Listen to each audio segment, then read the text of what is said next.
Listen to me. The iPhone 14 needs USB-C. It's not even a maybe. You know it, I know it, Apple knows it. Firewire cable, but the iPod also drops into a dock. Our new connector is called Lightning. We're enabling the freedom of wireless charging. Introducing MagSafe for iPhone. So why aren't they doing it? Well, I'm gonna give you 3 reasons and you're gonna tell me which one it is. 1, the iPhone is way more mainstream than the Mac, even than the higher end iPads. And if you try to get a billion mom and pop iPhones in your pockets, y'all, to switch cables, dongles, accessories, and docks, at this point, they'll just cut you. 2, even though USB-C is considered a standard, it is anything but. There are like 9 variations between data transfer speeds and charging speeds, which change names and designations every other year. And because the iPhone isn't a computer, it's just way easier to have everyone using one single, simple lightning cable. 3, because Apple wants to just cancel the port entirely, and they've been working their way towards that for years now, with inductive charging, MagSafe, and soon a new high-speed wireless data protocol. And sticking USB-C in the middle of that transition for just a year or few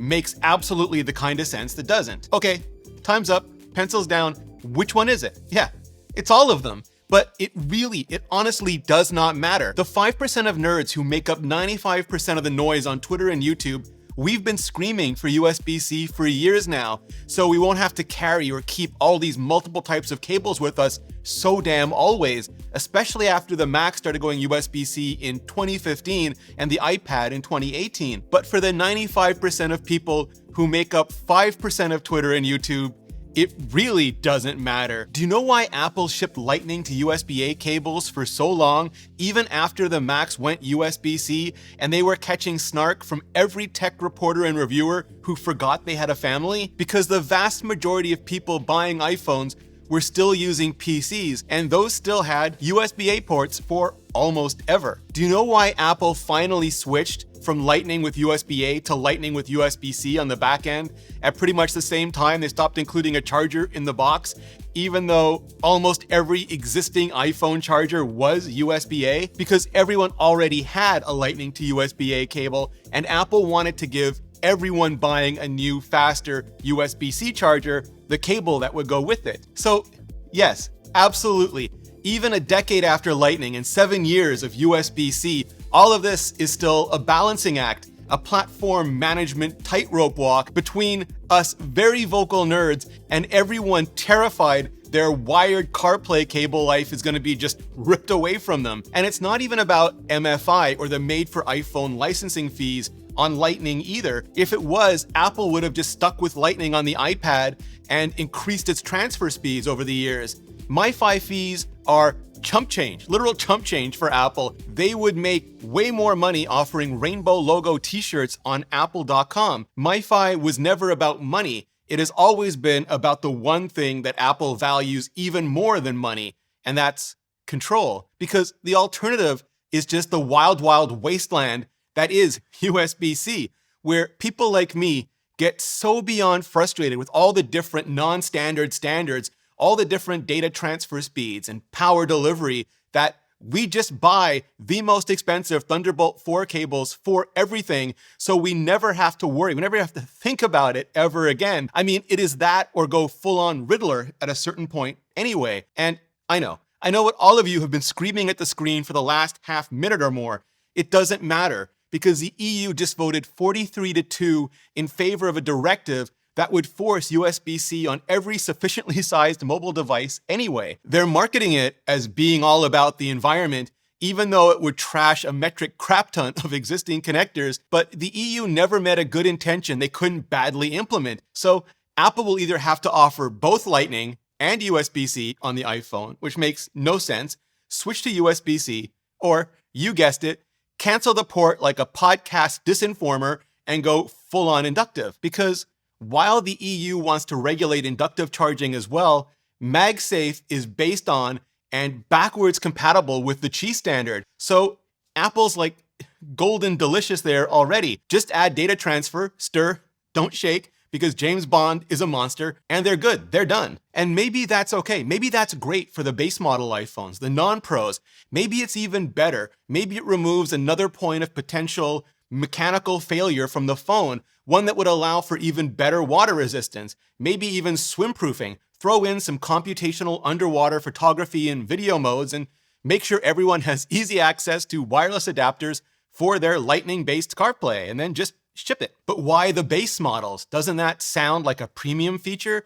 Like something Apple would reserve for the pros, or at least give the more expensive Pro models first? And I hear you, I feel you, but it doesn't matter. I mean, if we're talking Pro as in the AirPods Pro, then yes, sure, because that Pro really does just mean premium. Give them the new hotness first.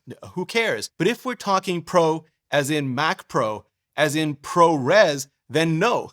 Hell no. Never, because that Pro really means pro workflows. Like, we've all got a lot of stuff to do, heavy workflow stuff, and wireless is a nice to have. We'll take it. Super convenient. Make it an extra. But like Galactica and the Matrix, we still need a hard line for when the real stuff goes down. And Apple knows that. They're the ones who gave us ProRes 422 HQ HDR on the iPhone 13 Pro, all 6 gigabytes per minute of it. They gave us a 5-core GPU variant of the A15 with a full-on media engine to encode and decode it, a brand new storage controller to write it fast enough to the SSD, and a new 2 terabyte option to just hold it all, to fill it all up with. But you know what they didn't give us? A freaking I/O controller capable of getting it off the iPhone fast enough. All 6 gigabytes a minute, up to 2 terabytes of it, which is... I've talked to people using iPhone 13 Pro in real productions, and it's almost comical. They have to use like 3 or 4 of them at a time because they can't get the data off anywhere approaching fast enough.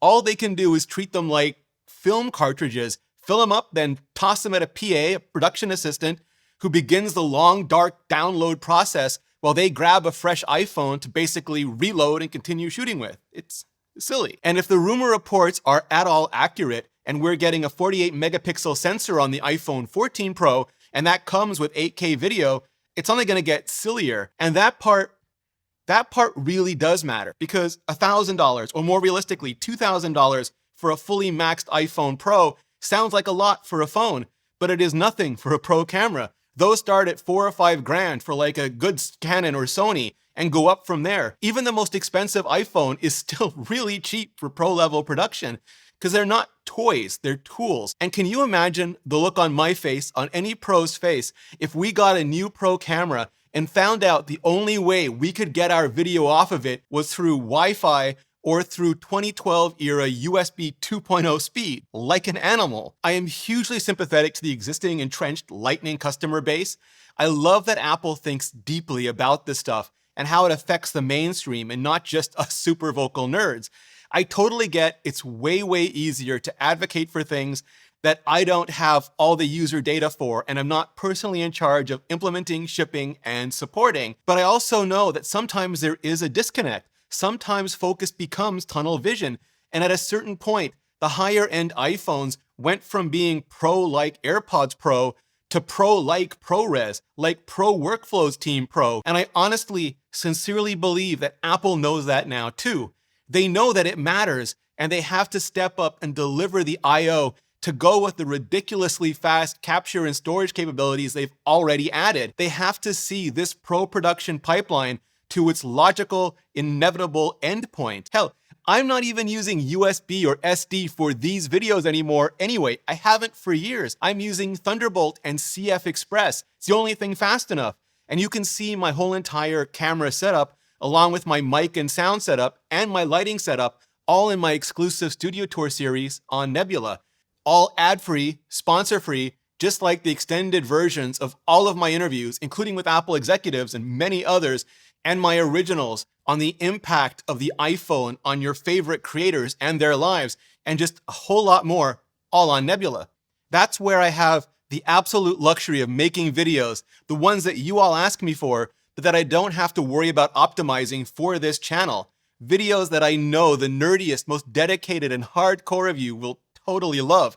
All ad-free, sponsor-free, on Nebula, and bundled in for free when you sign up with today's sponsor at curiositystream.com/Rene Ritchie or click the link below. And right now, today, because you're watching this video, you can get CuriosityStream on super sale for over 40% off, less than $12 a year, way less than the cost of a decent USB-C dongle, all for the whole entire year. And that includes their thousands of amazing documentaries and series and a whole entire section on technology that goes so deep into not just the science, but the ethics behind everything we're so busy racing to invent.